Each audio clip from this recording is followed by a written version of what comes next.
99% মানুষই জানে না কিভাবে এই বাটার নানটা তৈরি করতে হয়।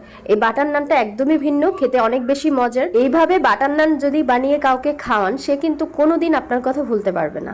প্রথমে বাটার নান বানানোর জন্য আমি এখানে 3 কাপ ময়দা নিয়েছি, লবণ দিয়ে দিলাম হাফ চা চামচ, চিনি দিয়েছি 2 টেবিল চামচ। এখন আমি এখানে ইস্ট ব্যবহার করব 1 চা চামচ। বাটার নানটাকে অনেক বেশি মজার করার জন্য এখানে 3 চা চামচ গুঁড়া দুধ অ্যাড করে দিলাম। এবার শুকনো সব উপকরণগুলো হাত দিয়ে মিশিয়ে নিতে হবে।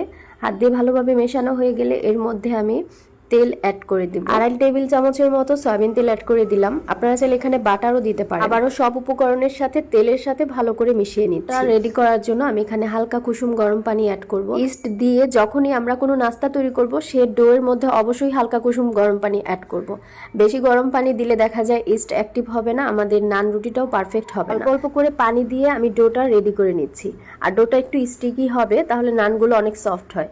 একটু নরম করে ডোটা রেডি করে নিতে হবে। ডোটাকে ভালো করে মথে নিয়েছি। এবার উপর থেকে তেল ব্রাশ করে 2 ঘন্টার জন্য ঢেকে রেখে দিব। ভালো করে ঢেকে রেখে দিব, কোনো বাতাস যেন এর ভেতর ঢুকতে না পারে সেদিকে খেয়াল রাখতে হবে। 2 ঘন্টা পর দেখতেই পারবেন এই ডোটা একদম ফুলে ডাবল হয়ে যাবে। তখন এর ভেতর থেকে বাতাস বের করে সবগুলো আমি লেচি কেটে নেব। রেস্টুরেন্টে এই নান রুটিগুলো কিন্তু আমরা কিনে মজা করে খাই। যদি বাসায় তৈরি করেন তাহলে একদম মন ভরে খেতে পারবেন। একটা নান রুটি কিনতে গেলে দেখা যায় 50 থেকে 60 টাকা আমাদের খরচ হয়ে যায়। ঘরে তৈরি করলে দেখা যায় একজনের 2 থেকে 3টাও খেতে পারবেন, আর এত টাকাও খরচ পড়বে। সবগুলো ডো একই সাইজ করে নিয়েছি আর বলের মতন শেপ করে নিয়ে আর 10 মিনিটের জন্য রেস্টে রেখে দিব। একটা ডো নিয়ে এভাবে করে রুটি বেলে নিচ্ছি। আলতো করে বেলতে গেলেই দেখা যাচ্ছে যে খুব সহজেই রুটি বেলে নেওয়া যাচ্ছে। সবগুলো নান একইভাবে বানিয়ে নেওয়ার পর তাওয়ার মধ্যে ভেজে নিতে হবে, চুলার আঁচটা মিডিয়ামে রেখে।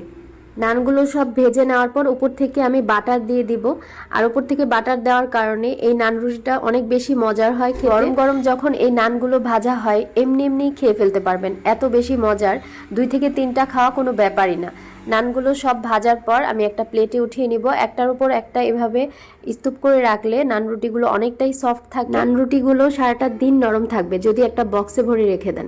আশা করছি আজকের এই নান রেসিপিটা আপনাদের কাছে ভালো লাগবে আর বাসায় একবার হলেও ট্রাই করে দেখবেন। আল্লাহ হাফেজ।